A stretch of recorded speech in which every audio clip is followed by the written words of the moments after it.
देवगुरु बृहस्पति कारक हैं ज्ञान के, वृद्धि समृद्धि के और भाग्य के। अगर वही वक्री हो जाएं तो निश्चित रूप से हमारे जीवन पर इसका प्रभाव पड़ेगा। देवगुरु बृहस्पति 9 अक्टूबर 2024 को वक्र अवस्था में प्राप्त होंगे और 4 फरवरी 2025 तक ये वक्री ही रहेंगे। इस अवधि में देवगुरु बृहस्पति 28 नवंबर 2024 को रोहिणी नक्षत्र में, जो कि चंद्रमा का नक्षत्र है, उसमें ये प्रवेश करेंगे और 4 फरवरी 2025 तक ये उसी नक्षत्र में रहेंगे। कोई भी वक्री ग्रह परिवर्तन अवश्य लाता है। तो आइए जानते हैं कि वक्री ग्रह होता क्या है और ये वक्री ग्रह क्यों होता है। तो वक्री ग्रह क्या होता है कि ये एक सूर्य के विशेष दूरी में जब ये कोई ग्रह आता है और पृथ्वी के सापेक्ष जब उसकी गति धीमी पड़ जाती है तो हम बोलते हैं कि ये ग्रह पीछे की तरफ जा रहा है और ये वक्र अवस्था को प्राप्त हो गया है। जबकि कोई भी ग्रह पीछे की तरफ गतिशील नहीं होता है, हमेशा आगे की तरफ ही गतिशील होता है। इसको हम इस उदाहरण से समझ सकते हैं कि यदि हम किसी गाड़ी में यात्रा कर रहे हैं और हमारी गाड़ी की स्पीड है 80 किलोमीटर प्रति घंटा और हम किसी दूसरी गाड़ी को टेक ओवर करते हैं जिसकी स्पीड है 60 किलोमीटर प्रति घंटा, तो जब हम उसको टेक ओवर करते हैं तो वो हमको पीछे की तरफ जाता हुआ प्रतीत होती है वो गाड़ी, लेकिन एक्चुअल में वो पीछे नहीं जा रहा होता है, वो गाड़ी तो आगे ही जा रही होती है। वक्री ग्रह क्यों होता है? क्योंकि पूर्व जन्म के प्रारब्ध के कारण जो हमको पूर्व में जो भी हमको एक फल मिलना था, वो फल विगत कुछ समय में जब ग्रह उस स्थिति में था तब वो अपना फल नहीं दे पाया। तो आपको अच्छा या बुरा फल देने के लिए वो ग्रह वक्री होता है और वक्र अवस्था को प्राप्त होकर के पिछला कुछ समय में जो भी आपको एक अच्छा या बुरा फल परिणाम मिलना था उसको देने के लिए आता है, जो रह गया था परिणाम वो देने के लिए आता है। शास्त्रों के अनुसार जब कोई ग्रह वक्री होता है तो उसके अंदर चेष्टा बल कई गुना ज्यादा बढ़ जाता है। माना जाता है कि कम से कम 3 गुना ज्यादा बढ़ जाता है। तो ये एक आपको संघर्ष करने की, आपको चेष्टा बल प्रदान करता है। शास्त्रों के अनुसार कोई शुभ ग्रह वक्री होता है तो उसका शुभत्व तो 3 गुना ज्यादा बढ़ जाता है और यदि कोई पाप ग्रह वक्री होता है तो उसका पाप प्रभाव कई गुना ज्यादा, 3 गुना ज्यादा कम से कम बढ़ जाता है। 3 प्रकार के जातकों को जिनकी दशाएं अगर स्थिति इस तरह की है कुंडली में तो उनको सबसे ज्यादा गुरु ग्रह वक्री होने का इफेक्ट पड़ेगा। तो पहला है, यदि आपकी कुंडली में महादशा, अंतदशा और प्रत्येता दशा गुरु यानी जुपिटर की चल रही है तो आपके ऊपर इसका इफेक्ट पड़ेगा। दूसरा, यदि आपकी कुंडली में गुरु महाराज की दशा, महादशा या अंतदशा नहीं चल रही है तो किसी भी ग्रह की दशा महादशा चल रही है और यदि वो इन 3 नक्षत्र में अगर बैठा हुआ है यानी जो गुरु महाराज के नक्षत्र हैं तो आपके ऊपर इफेक्ट पड़ेगा। वो 3 नक्षत्र हैं विशाखा, पुनर्वसु और पूर्व भाद्रपद। इसके साथ ही साथ आप अपनी कुंडली देखिए, यदि आपकी कुंडली में चंद्रमा इन्हीं 3 नक्षत्रों में बैठा हुआ है तो भी आपके ऊपर इसका प्रभाव पड़ेगा। जय माता दी।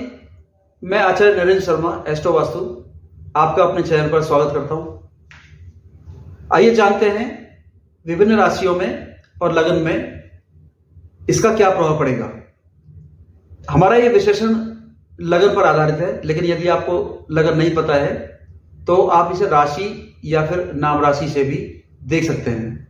आगे बढ़ने से पहले आपसे रिक्वेस्ट है कि मेरे चैनल को सब्सक्राइब कीजिए, लाइक कीजिए, शेयर कीजिए और घंटी के बेल आइकन को प्रेस कर दीजिए, जिससे कि मेरी वीडियो कोई भी अपलोड करता हूं तो उसका नोटिफिकेशन आपके पास पहुंच जाए। और अगर आपका कोई सुझाव है तो प्लीज कमेंट अवश्य कीजिए। सिंह लगन, सिंह राशि के जातक यानी कि लियो एसेंडेंट, गुरु महाराज आपके 10th हाउस में वक्री हो रहे हैं, जो कि 9 अक्टूबर 2024 से 4 फरवरी 2025 तक रहेंगे। सबसे पहली बात तो यह है कि 10th हाउस में गुरु महाराज के वक्री होने से, जो कि हाउस ऑफ प्रोफेशन भी है आपका, तो यहां पर आपके प्रोफेशन में अवश्य संभावी कुछ न कुछ परिवर्तन अवश्य होगा। इसका कारण यह है कि 10th हाउस ऑफ प्रोफेशन है, जहां पर गुरु महाराज खुद वक्री हो गए हैं, और उनकी 9th दृष्टि 6ठे भाव पर है, जो कि जॉब की हाउस माना जाता है। तो इन दोनों पर दृष्टि होने से और गुरु महाराज के वक्री होने से यहाँ पर जॉब में कुछ ना कुछ यहाँ पर परिवर्तन की आपके जो है योग बन गए हैं आपके। तो इस दौरान अक्टूबर से लेकर के और 4 फरवरी तक आपका जो है योग है परिवर्तन का योग रहेगा। इस दौरान आपका जो डीप एनालिसिस आपके अंदर होगा, ट्रांसफॉर्मेशन होगा आपका, और आपको खुद आत्म विश्लेषण करेंगे, और बल्कि करना भी आपको चाहिए, क्योंकि ये जो इस दौरान जो आप डिसीजन लेंगे, ये डिसीजन आपका आगे आने वाला जो भविष्य है 2025 उसको भी इफेक्ट करेगा। इसलिए भी आपको आत्म विश्लेषण करना आवश्यक है। गुरु महाराज की पंचम दृष्टि 2nd हाउस में पड़ेगी, दूसरे भाव पर, जो धन का भाव है, वाणी का भाव है, आपके परिवार का भाव है। तो परिवार में जो है कुछ परिवार के साथ आपका कुछ ईगो इश्यू हो सकता है, कुछ क्लैशेस हो सकते हैं, थोड़ा ध्यान रखना चाहिए। और साथ ही आपकी वाणी में भी थोड़ी कठोरता आएगी, तो ये भी आपको थोड़ा ध्यान रखना पड़ेगा। और साथ लेकिन आपके धन के जो स्रोत हैं, आय के स्रोत हैं, धन आने के स्रोत, वो आपके नए नए स्रोत आपको मिलेंगे। और इस दौरान आपको कुछ इलीगल तरीके से या 2 नंबर का धन प्राप्ति का योग भी आपका बन रहा है, तो उसके लिए भी आप ध्यान दीजिए और सावधान भी रहिए, क्योंकि गुरु महाराज नॉर्मल कंडीशन में इलीगल तरीके से 2 नंबर के तरीके से धन की प्राप्ति नहीं कराते हैं, लेकिन क्योंकि ये वक्र अवस्था को प्राप्त हो गए हैं, इसीलिए इस अवस्था में, और वो भी हाउस ऑफ प्रोफेशन में आपके वक्री हुए हैं, तो ये आपके कुछ प्रोफेशन के द्वारा ये आपको कुछ इलीगल तरीके से धन की प्राप्ति करा सकते हैं। गुरु महाराज की 7वीं दृष्टि 4th हाउस पर है, 4थे भाव पर है, जो कि भूमि, भवन, वाहन, माता का माना जाता है। यहाँ पर आपका कुछ पुराना वाहन आने का योग दिखाई दे रहा है। आप कुछ कोई प्रॉपर्टी खरीद सकते हैं, और कोई पुरानी प्रॉपर्टी, स्पेशली कोई पुराना मकान खरीद सकते हैं, और साथ ही पुराना वाहन खरीद सकते हैं। कोई प्रॉपर्टी का डिस्प्यूट चल रहा था, तो यहाँ ये भी गुरु महाराज यहाँ सॉल्व कर सकते हैं आपका प्रॉपर्टी का डिस्प्यूट को। और माता के स्वास्थ्य में थोड़ा सा गिरावट रहेगी, माता के स्वास्थ्य थोड़ा चिंताजनक रहेगा, तो इसके लिए आपको थोड़ा सा आपको माता का ध्यान रखना पड़ेगा।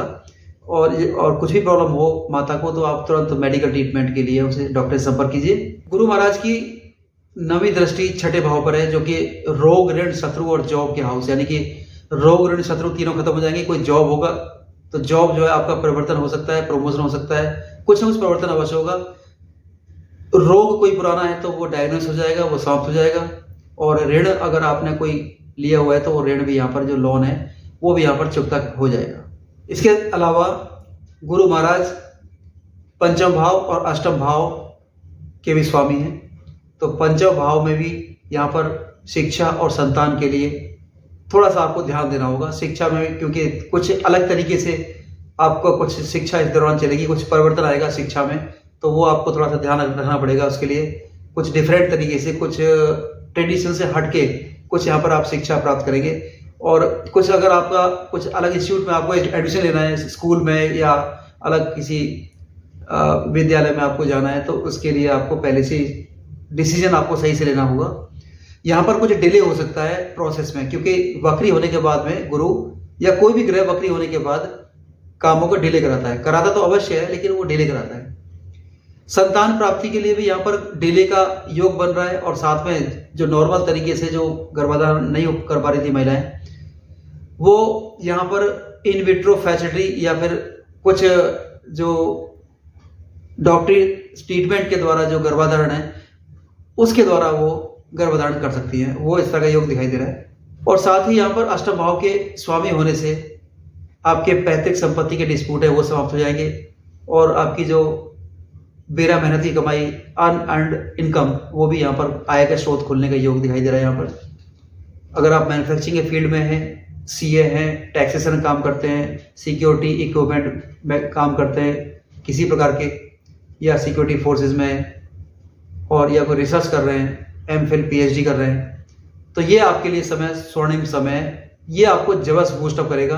आप सैनिटरी के काम से जुड़े हुए हैं, साफ सफाई के काम से जुड़े हुए हैं, साथ में कोई अगर आप टॉयलेटरी के कोई प्रोडक्ट बनाते हैं या फिर सेल करते हैं, तो ये समय आपके लिए बेनिफिट का जबरदस्त बूस्टअप का समय रहेगा।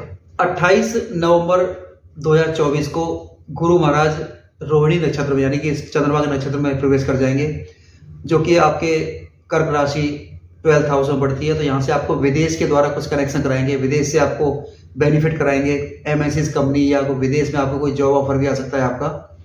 तो उसके लिए भी आप तैयार रहिए, आप उसके लिए वीजा अप्लाई कीजिए या जो भी प्रोसेस है उसके लिए कीजिए। यहाँ पर आपको विदेश से जॉब का सफलता का पूरा योग यहाँ पर दिखाई दे रहा है। साथ ही आपका कोई अगर कोर्ट कचहरी पुलिस थाना का कोई केस पेंडिंग था तो यहाँ पर ये समापन की ओर यहाँ पर हो जाएगा। 28 नवंबर 2024 के बाद ये केस सॉल्व होने का पूरा चांस है। इसके साथ ही कोई विदेशी कनेक्शन के द्वारा आपको बेनिफिट मिल सकता है, खर्चे आपके बढ़ जाएंगे इस दौरान। यहाँ पर आपको थोड़ा सा ध्यान रखने की आवश्यकता रहेगी। अब बात करते हैं उपाय की। तो सबसे पहला उपाय है कि विष्णु सहस्त्र नाम का पाठ कीजिए। अगर आपके पास समय नहीं है पाठ करने का तो आप अपने मोबाइल में भी इसको डेली सुबह सुन सकते हैं। इसके अलावा बृहस्पतिवार से स्टार्ट कीजिए और हल्दी का टीका माथे पर लगाइए, जीवा पर लगाइए और नाभि पर लगाइए। और तीसरा उपाय आप कीजिए, थर्सडे को आप केले के पेड़ की पूजा कीजिए, देसी घी का दीपक जला करके हल्दी और चने की दाल अर्पण करके उनको केले के पेड़ की जड़ में जल भी चढ़ाइए। अगर ये तीनों उपाय अगर आप ये करेंगे या कोई भी उपाय कर लेंगे तो आपका बृहस्पति जो बुरा इफेक्ट अगर दे रहा है तो वो आपको बुरा इफेक्ट नहीं देगा बल्कि आपको शुभ इफेक्ट देगा। मिलते हैं ऐसी ही अगली वीडियो में, तब तक के लिए